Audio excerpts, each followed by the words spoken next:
Somewhere around 60, we stopped feeling the need to justify every damn thing we did.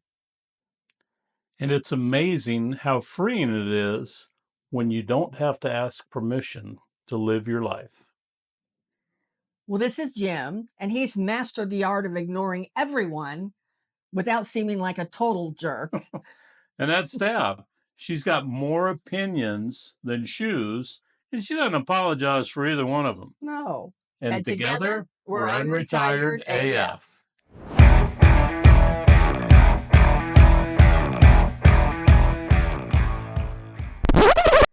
Hello, and welcome to today's episode of the Unretired AF podcast, where today we're going to be talking about why we stopped justifying every damn thing. But before we do that, we want to take a moment and shout out thank you to our subscribers. We thank you so much. Thank you. And if this is your first time to our show, we welcome you. And if you're a returning viewer, we would ask if you like our show, please consider hitting that subscribe button and liking this video. All right. Getting into this episode, let's talk about explaining ourselves was like second nature back then. I mean, we were raised to always explain why we did everything, whether it was as children, our teachers, our parents, our grandparents, our friends' parents. Yeah. Everybody wanted to know why we did everything. And we felt obligated to provide an answer. Well, sure. We had to justify decisions to who? Everybody. Right. From bosses to parents to clients to peers to kids to coaches to you name it. Right. You name it. Well, we did it. And we did it. You know, because we were raised to have manners. We were raised to respect our elders, which overall wasn't a bad thing, I don't think. No, I don't think so either. I don't think that was a bad thing. I mean, one of the things that was kind of bad, though, when I was raised, that women, girls especially, were raised to be agreeable. And if you weren't agreeable, you quickly got labeled as difficult. And I got labeled that way at a young age.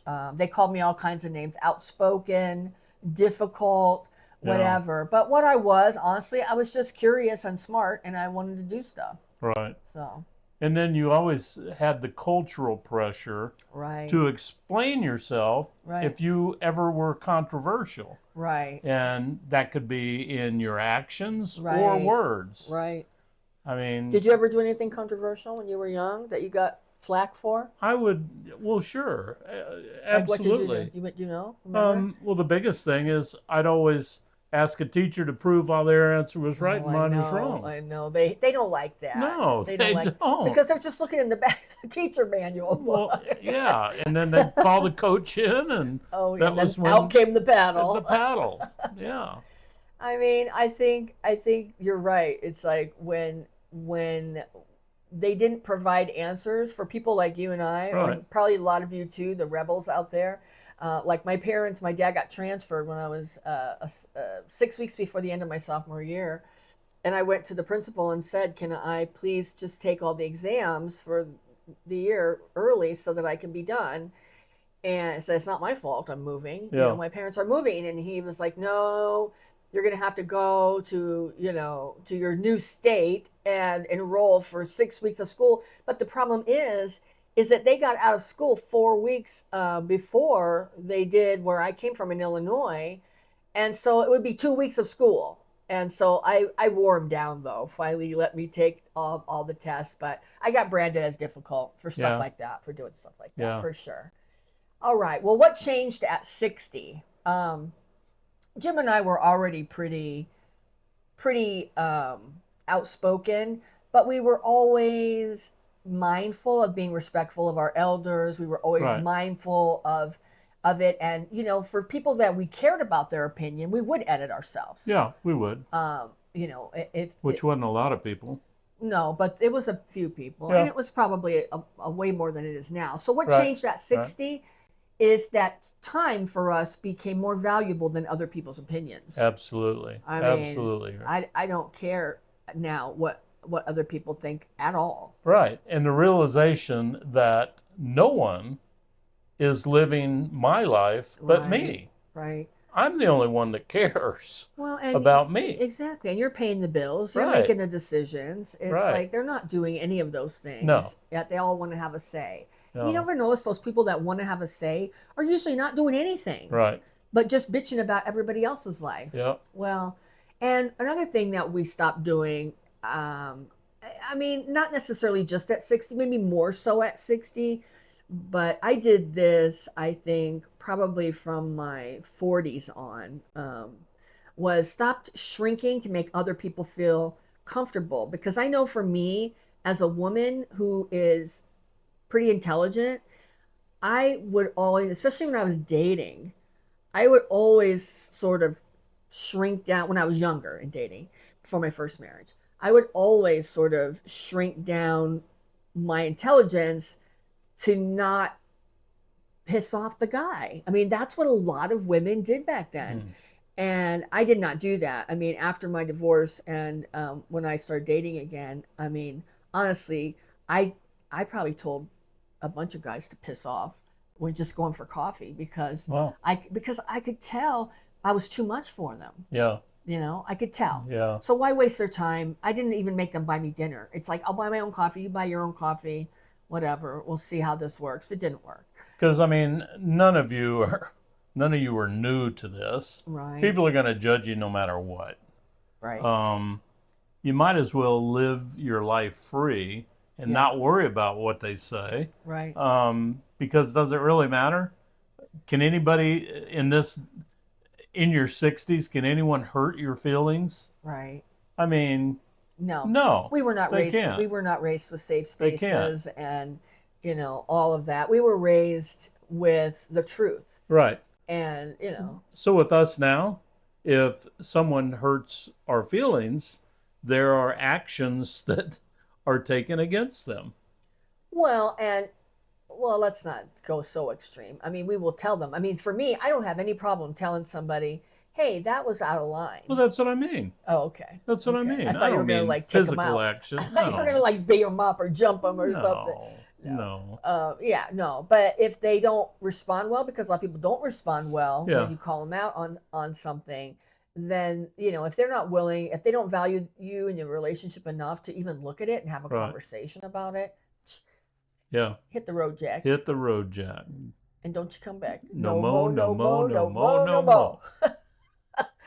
All right. And what we no longer explain. No. We don't explain to anybody why we dress the way we do. We don't give two shits about it. No. If anybody likes that we dress, or if I wear black eyeliner or whatever, we just don't care. Yeah. We don't share our retirement plan with anybody. No. We don't share our finances with anybody. Nobody's business. It's nobody's business. Nobody's business what we spend our money on. It's our money. We earned it. Right. It's nobody's business. If they're asking, even your kids. Yeah. Even if your kids are getting nosy about it. I mean, I was watching a show the other day, and the daughter on the show was getting pissed off because her mom didn't want to sell their big house and move to a condo and give her the money because she was getting a divorce and she wanted them to buy her house. And she was perfectly okay with that, with pressuring her mom into that. So, no. Nobody can tell us what to spend our money on. Yeah. And nobody can really make us feel bad or force us to explain. Force us to explain our opinions. Right. Everybody's got their own opinions. I'll listen to yours, but I expect you to listen to mine.